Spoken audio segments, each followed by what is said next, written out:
বিশ্ব ক্রিকেটে BCCI, BCB, Bangladesh, Bharat, Mustafiz, IPL এই জিনিস কটা এত ঘুরপাক খাচ্ছে যে সত্যি কথা বলতে কি এর থেকে বেরোনোর উপায় এখনো খুঁজে পায়নি আইসিসি।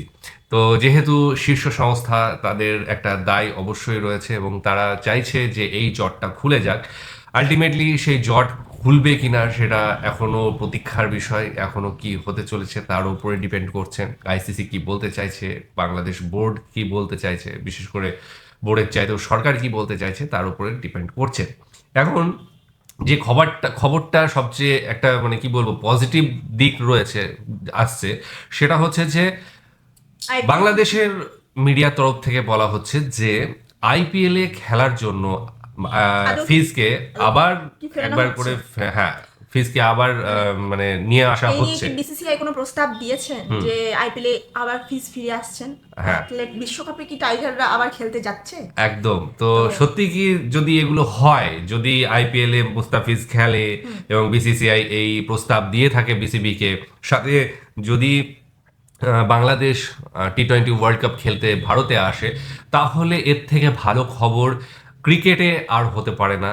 এবং দুই দেশের যে পরিস্থিতি, যে রাজনৈতিক বলো, কূটনৈতিক পরিস্থিতি বা ক্রিকেটীয় যে নীতিতে আছে, সেই ক্রিকেটের যে বন্ধন, সেই বন্ধনের জন্য অতিরিক্ত ভালো হতে যাচ্ছে আর কি মানে ঘটনাটা। তো আমরা আশা করি যে এটাই হোক এবং সামনে আমরা দুই দেশের ক্রিকেট দেখতে পাই, দুই দেশের ক্রিকেট সমৃদ্ধ হয়ে উঠুক, সাথে যেটা নিয়ে মানে বচসা বা এই ধরনের গন্ডগোল হচ্ছে সেই ঝামেলাটা মিটে যাবে। অবসান হোক। একদম। তো চলো ভিডিওটা দেখি, তারপর আরো কথা হবে। চলো। আসসালামু আলাইকুম, ওয়েলকাম করছি রিয়াসাত আজিম। ভিন্ন ধর্ম মতাদর্শী যারা শুনছেন সবার প্রতি আন্তরিক কৃতজ্ঞতা। কিছুটা হলেও রোদ উঠেছে, শীত কেটে যাচ্ছে, বডিতে ময়েশ্চার ধরে এখানেও। রাখার জন্য আপনার বেস্ট মাধ্যম হতে পারে লিলি হুইপচিয়া বডি ওয়াশ।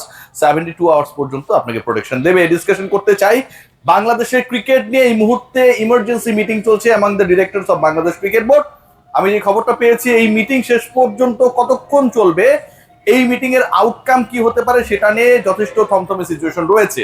কেন রয়েছে সেই আলোচনাটা মিটিং শেষ হলে নিশ্চয়ই একটা ডিফারেন্ট কন্টেন্টে জানাবো। তবে Bangladesh cricket board, cricketer, cricket সমর্থক, সাংবাদিক সবার জন্য একটা বড় নিউজ। কালের কণ্ঠে মাসুদ পারভেজ ভাই একটা নিউজ করেছেন এবং সেই নিউজটা ভেরি মাচ আমার কাছে মনে হয় significant according to the current situation. সেই নিউজে বলা হচ্ছে BCCI, Indian Cricket Board, they have been very much interested right now to take Mustafiz back to the IPL. IPL এ মুস্তাফিজুর রহমানকে নেয়ার জন্য, ফিরিয়ে নেয়ার জন্য ভারতীয় ক্রিকেট বোর্ড বাংলাদেশ ক্রিকেট বোর্ডের সাথে যোগাযোগ করেছে, নাম্বার 1। নাম্বার 2, এই যোগাযোগ করা হয়েছে সরাসরি প্রেসিডেন্ট আমিনুল ইসলাম বুলবুলের সাথে। নাম্বার 3, এই যোগাযোগের পরবর্তী সময় বাংলাদেশ ক্রিকেট বোর্ডের স্ট্যান্সটা কি ছিল, এই আলোচনায় আসছি একটা একটা করে প্রশ্নের উত্তর দিয়ে। এবং একই সাথে আপনারা সবাই জানেন যে আইসিসি কে বাংলাদেশ ক্রিকেট বোর্ডের পক্ষ থেকে আইসিসি যেসব সিকিউরিটি কনসার্নের ইস্যুতে বিসিবির কাছে জানতে চেয়েছিল, সেই লেটারটাও দেওয়া হয়েছে। বাংলাদেশ ক্রিকেট বোর্ড সেখানটায় কি মেনশন করেছে সেই ব্যাপারগুলো রয়েছে আমার এই কন্টেন্টে। প্রথম পয়েন্ট যেটা, বিসিসিআই বাংলাদেশ ক্রিকেট বোর্ডের কাছে সরাসরি যোগাযোগ করেছে, and that was like a phone call Aminul Islam বুলবুলের কাছে।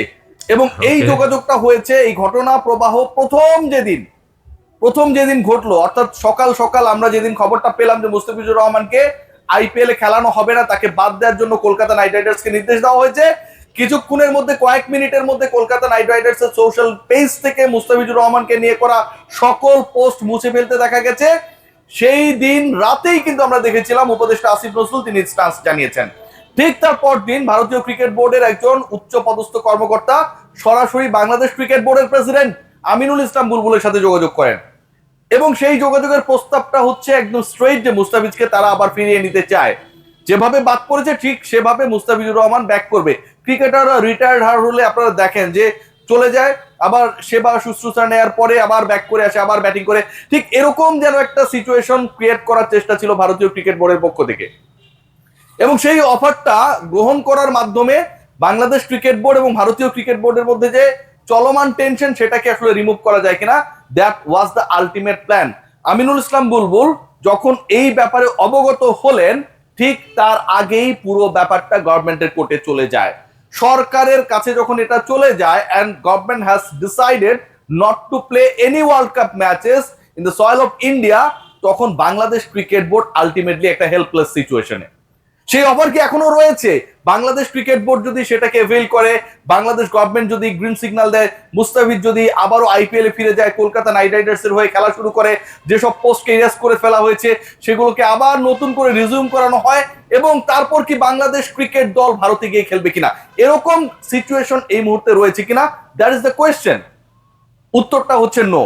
আমিনুল ইসলাম বুলবুল সরাসরি জানিয়ে দিয়েছেন, আফটার গেটিং দ্যাট কল, যে right now he has nothing to do, it's too late, অনেক দেরি হয়ে গেছে, এবং বাংলাদেশ ক্রিকেট বোর্ডের কাছে, বাংলাদেশ ক্রিকেট বোর্ডের কোর্টে right now they have nothing to do, it's totally dealing by the government.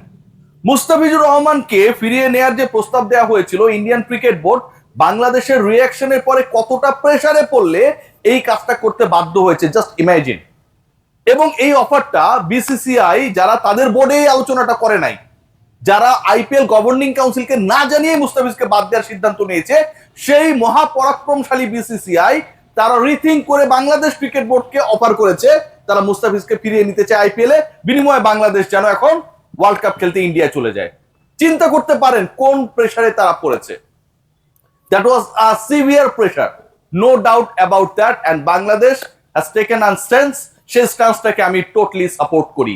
আপনি জুতা মেরে গরু দান করবেন, আমি জুতা মারা ভুলে যাব, এর কোনো কারণ নেই। বাংলাদেশ ক্রিকেট বোর্ড কারণ যে নেই, সেই রেসপন্সে কিন্তু গতকাল থেকে এখন পর্যন্ত কিছু সিগনিফিক্যান্ট কর্মকাণ্ড পরিচালনা করছে। আপনারা সবাই জানেন যে বাংলাদেশ ক্রিকেট বোর্ডের একটু আগে আর্লিয়ার আমি যেটা বলছিলাম, যে কর্তারা একটা মিটিং এ বসেছেন, এখনো সেই মিটিং চলছে, 12টার পর থেকে এই মিটিং শুরু হয়েছে, কখন শেষ হবে কেউ জানে না।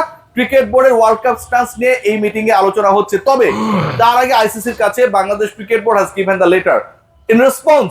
বাংলাদেশ ক্রিকেট বোর্ড যেটা বলেছে, কয়েকটা পার্টে বলেছে। প্রথমত, মুস্তাফিজকে বাদ দেওয়া মানে বাংলাদেশের ডিগনিটিকে প্রশ্নবিদ্ধ করা। এখন অনেকে মেলাতে পারেন যে ওয়ার্ল্ড কাপ এবং আইপিএল দুটো তো ডিফারেন্ট। ওয়ার্ল্ড কাপ হচ্ছে কার মাধ্যমে? ওয়ার্ল্ড কাপ হচ্ছে আইসিসির মাধ্যমে। আইপিএল এর আয়োজক Indian cricket board. So Indian cricket বোর্ডের কোন একটা ডিসিশনের কারণে আইসিসির আয়োজনে বাংলাদেশ খেলবে না কেন? অনেক ভারতীয়রা এই প্রশ্নগুলো তুলছে। ভাই, সবচেয়ে বড় ব্যাপার যেটা, সেটা হচ্ছে দুটো আসরই তো ইন্ডিয়ায় অনুষ্ঠিতব্য। বাংলাদেশের হয়ে মুস্তাফিজ আইপিএল এ খেললেও ইন্ডিয়ায় খেলতো, বাংলাদেশ দল বাংলাদেশের প্রতিনিধিত্ব করে ওয়ার্ল্ড কাপে খেললেও সেটা ইন্ডিয়ায় খেলতো। এখন যেই দেশে খেলবে সেই দেশ যখন এরকম একটা আলোচনা করে, এরকম একটা বক্তব্য দেয়, এরকম একটা স্টান্স নেয় একজন ক্রিকেটারের ব্যাপারে, আপনারা ভারতীয়রা কি এটাকে সাপোর্ট করতে পারেন? মনকে জিজ্ঞেস করেন। কোন ভারতীয়র সাথে যদি বাংলাদেশে এই ঘটনাটা ঘটতো, এটা বাংলাদেশ হিসেবে তো আমরা সাপোর্ট করতে পারতাম না। সরকারের স্ট্যান্স মানে এই না যে সকল ভারতীয় খারাপ, এটা বলার কোনো সুযোগ নেই। অনেকেই পুরো ব্যাপারটাকে প্রপার ওয়েতে রিয়েক্ট করছে, তারা ব্যথিত। শশী থারুরের মতো একজন প্রাজ্ঞ রাজনীতিবিদ এই ব্যাপারে রিয়াকশন দেখিয়েছে। সকল ভারতীয়কে শত্রু বানানোর কোনো সুযোগ নেই, তাদের সবাইকে খারাপ বলার কোনো সুযোগ নেই। কিন্তু ভারতীয় ক্রিকেট বোর্ড যে কাজটা করেছে, সরকার যে কাজটা করেছে ভারতীয়, সেই ব্যাপারটা যে কোনোভাবেই লজিক্যাল না, সেটা তো সত্য। সো বাংলাদেশ ক্রিকেট বোর্ড ওই স্টেন্সেই যাচ্ছে, যেই দেশে এই ঝামেলাগুলো হয়েছে সেই দেশে বাংলাদেশ ক্রিকেট দল খেলবে না, সহজ হিসাব। এবং উগ্রপন্থী সংগঠনগুলো যারা একজন মুস্তাফিজকে কেন্দ্র করে সিকিউরিটি থ্রেট ক্রিয়েট করেছে, সেই উগ্রপন্থী সংগঠনগুলো বাংলাদেশ দলের এতগুলো ক্রিকেটার, এবং এখানে ধর্মীয় পরিচয়টাই মুখ্য হয়ে গেছে যে মুসলমানদেরকে অ্যাটাক করো, সেই জায়গায় তারা যে পরবর্তী সময়ে কোনো উগ্রপন্থা গ্রহণ করবে না, সেটার গ্যারান্টি কিন্তু কেউ দিতে পারে না। সো বাংলাদেশ ওয়ান্টস যে তাদের সকল ম্যাচেস শিফট করা হোক ভারত থেকে, এবং that was the problem created by the Indian government and BCCI. Bangladesh cricket বোর্ডের এখানে কিছু করার নেই, যেহেতু বাংলাদেশ ক্রিকেট বোর্ড নিজেরা প্রবলেম ক্রিয়েট করে নাই। Bangladesh cricket board, they are the victim, so they want to play their matches in the safest place. This is what actually happening. আজকে সাম্প্রদায়িক কথা বলা হয়, অসাম্প্রদায়িক কথা বলা হয়, end of the day Bangladesh cricket দলের যদি এদিকে তাকান, এই দলের নেতৃত্বে রয়েছে Liton Kumar Das. Majority religious personality বাংলাদেশের কে? মুসলিমরা। কিন্তু লিটন কুমার দাসকে নিয়ে কোনো মুসলমানের ধর্মীয় পরিচয়ের উপর ভিত্তি করে কখনো কোনো প্রশ্ন তোলা হয়েছে? Liton Kumar Das is our captain, he is the finest cricketer, he is our brand. So this is what the thinking of us. আমার কাছে মনে হয় it's going to be very crucial, very critical, as you know, যে Bangladesh cricket বোর্ডকে already offer করা হয়েছে মুস্তাফিজকে নেয়ার জন্য, and Bangladesh cricket board specific ভাবে জানিয়ে দিয়েছে যে জুতা মেরে গরুদান করলে সেটা ভাই গৃহীত হবে না। বাংলাদেশ ক্রিকেট বোর্ডের কোর্টে এখন কোনো কিছুই নেই, decision has been given by the government. So মুস্তাফিজকে আপনারা নিতে চাইলো, আইপিএল এ ব্যাক নিতে চাইলো, Bangladesh is not going to play their world cup matches in Indian soil. That's what actually the news I have. পরবর্তী সময় যে রানিং মিটিংটা চলছে সেটার পরে নিশ্চয়ই আপনাদেরকে আরো আপডেট দিতে পারবো। Take care. আচ্ছা, বিসিসিআই তরফ থেকে বিসিবি কে যে মানে প্রস্তাব দেওয়া হয়েছিল ফিজকে ফিরিয়ে আনার জন্য, কিন্তু তার আগেই বিসিবির কাছ থেকে বল অ্যাকচুয়ালি বাংলাদেশের সরকারের কোর্টে চলে গিয়েছিল এবং তারা বলে দিয়েছিল যে না, বাংলাদেশ খেলতে যাবে না ইন্ডিয়াতে, এবং তার পুঙ্খানুপুঙ্খ কারণগুলো দর্শানো হয়েছে এবং সেই কারণগুলোর মধ্যে কিছু রয়েছে যে উগ্রবাদী যে সমস্ত কথাবার্তা বলা হয়েছে। তো এই সিস্টেমটা আমার মনে হয় যে আমার মনে হয় না, সেটা অনেকেই যেটা বলছে যে আলটিমেটলি এটা আইসিসি টুর্নামেন্ট, যেটা এখানে বলা হলো যে আইসিসি টুর্নামেন্ট এবং আইপিএল হচ্ছে সম্পূর্ণ ভারতীয় বোর্ডের। এবার এই যে সুরক্ষার ব্যাপারটা, সেটা ভারতীয় বোর্ড যত সম্ভব জানিয়েছে যে তাদের প্রেসিডেন্সি লেভেলে যে মানে সুরক্ষা সেটা দেওয়া হবে, তারপরে বাংলাদেশ খেলতে আসুক। অথবা এটাও বলা হয়েছে যে এই টুর্নামেন্টটা যেহেতু আইসিসিরও একটা দায়ভার থাকে, তাদেরই মেনলি সিকিউরিটিতে তারাই ঠিক করবে যে সেখানকার সিকিউরিটি কেমন, তার উপরে ডিপেন্ড করেই কিন্তু আইসিসি সেটা ডিসিশন নেবে। সুতরাং এখানে কতটা কি বলা হচ্ছে বা দেখা হচ্ছে সেটা বিচার্য বিষয়, সেটা আইসিসি জানবে।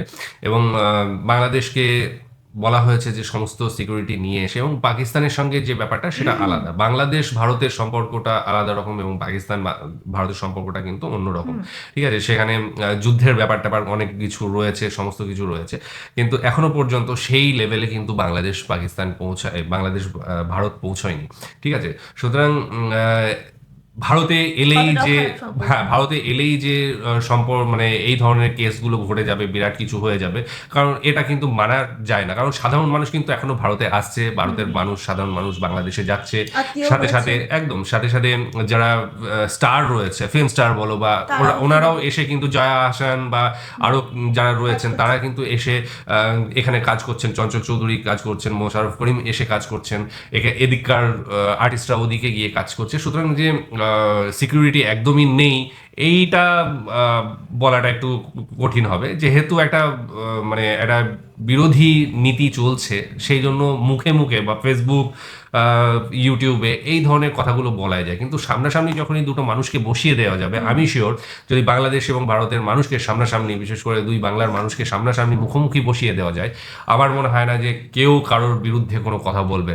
তো এই সমস্ত বিষয়গুলো দেখলে আমার মনে হয় না যে সিকিউরিটির খুব একটা প্রবলেম রয়েছে। আসলে এটা দুই দেশের যে বোর্ডের হাতে তো নেই, বাংলাদেশের সরকার বা মানুষের ইগোতে একটা লেগে গিয়েছে ব্যাপারটা, এবং তার জন্যই কিন্তু ভারতে আসতে চাইছে না। এবং বাংলাদেশের সরকার আমরা যেটা দেখছি যে সেটা আগেও বলেছি যে এখন পপুলারিস্টিক যে মানে ডিমান্ড ব্যাপার স্যাপার রয়েছে, সেই হিসেবেই কিন্তু সরকার চলছে এবং চলতে চাইছে, বেশি দিন নেই। সেজন্য মানুষ যেটা বলছে সেদিকেই করাচ্ছে। এবং সাথে সাথেই আমরা ফেসবুক ইউটিউবে যে সমস্ত কমেন্টসগুলো আসে, যেভাবে আমরা দেখি যে মাথা গরম ব্যাপারটা এবং একে অপরের প্রতি একটা একদম সেই জিনিসগুলো যেদিকে যাচ্ছে সেই ফ্লোয়েই কিন্তু আমরা দেখছি যে পুরো সিস্টেমটাও সেই দিকেই চলতে চাইছে, যেহেতু এইভাবেই মানে এই যে ছাত্র জনতা বা তাদের মাধ্যমে এই সরকারটা গঠন হয়েছে, সুতরাং তাদের কথা না শুনলে কিন্তু সেটা সঠিক পদক্ষেপ হবে না। তো আলটিমেটলি দেখা যাক আগামী দিনে কি হয়, সেটা মানে আসলে পরিস্থিতি কোন দিকে ঘোরে আর কি সঠিকভাবে। যদি এখন যদি আইসিসি বলে যে না ভারতেই খেলতে হবে, তাহলে বাংলাদেশ কি করবে? তাহলে কি একদম ওয়াক ওভার দেবে নাকি খেলতে আসবে কোনো একটা শর্ত চাপিয়ে? হয়তো বলবে যে, এটাও বলতে পারতো যদি অপশন থাকতো তখন, যে আমরা দুটো এখানে খেলবো, দুটো ওখানে খেলবো, তো এইরকম একটা ব্যাপার পরিস্থিতি তৈরি করা যেত। তো সেই সিস্টেমটা এখন যেহেতু আলটিমেট দিয়ে দিয়েছে বাংলাদেশের সরকার, বাংলাদেশ তো বলেই দিয়েছে যে জুতো মেরে গরুদান একদম একদম, তো সেই জায়গায় কিন্তু এখন আর ফেরা সম্ভব না। মুস্তাফিজেরও খেলতে আসা সেটা একদমই 100% হয়ে গিয়েছে যে মুস্তাফিজ খেলতে আসতে পারছে না। এবং আইপিএলটা ক্রিকেটে মানে ওয়ার্ল্ড কাপের পরেই আইপিএল শুরু হচ্ছে, তারপরে আবার এশিয়া কাপ যত সম্ভব বাংলাদেশে হওয়ার কথা শুনছিলাম, আমি জানি না হবে কিনা। তো সেখানেও একটা জল গড়াবে যদি বাংলাদেশে এশিয়া এশিয়া কাপ হয় এবং বাংলাদেশ যদি ভারতে না আসতে চায়। সুতরাং সব মানে একটা জায়গা থেকে অনেক কিছু প্রবলেম সৃষ্টি হতে পারে এবং যত তাড়াতাড়ি সম্ভব সেটাকে মানে যত তাড়াতাড়ি সম্ভব সেটাকে সলভ করা অবশ্যই দরকার। মানে দুই ইগোর তরফ থেকে ইগোর থেকে ইগো মানে ইগো হ্যাঁ ইগোটাকে যদি ভাসিয়ে দেওয়া সরিয়ে যায়, রেখে তাহলে কিন্তু দুই দেশের মধ্যে একটা বন্ধুত্বপূর্ণ এবং সম্পর্ক ম্যাচিওর চিন্তা ভাবনা বা ম্যাচিওর রাজনীতি তাই বলে, সেটাই যেটা হচ্ছে যে ইগোটাকে সরিয়ে রেখে সমাধান কি করে পাওয়া যায় সেইটার জন্য পথ খোঁজা। তো ইম্যাচিওর ভাবে সমস্ত যে কিছু হ্যাঁ, যে হ্যান্ডেল করা না কিন্তু যাবো না বা তোর সাথে মিল রাখবো রাখবো না, এটা বাচ্চা। অথবা দেখা গেলো ভারতের তরফ থেকে বলা হলো না আমরা নেব না, হ্যাঁ জোর করে বলা হলো যে নেব না, হ্যাঁ আসতে দেব না বা আমরাও যাব না। এই দুই তরফের এই যে ইম্যাচিওর জিনিসটা, এই জিনিসটা কখনোই কাম্য নয়। তাহলে কিন্তু আগামী দিনে ভালোর দিকে যাবে না, সবটাই খারাপের দিকে যাবে। ম্যাচিউরিটি আনতে হবে এবং দুই বোর্ড যখন যদি বসতো আমার মনে হয় সবচেয়ে বেটার হতো।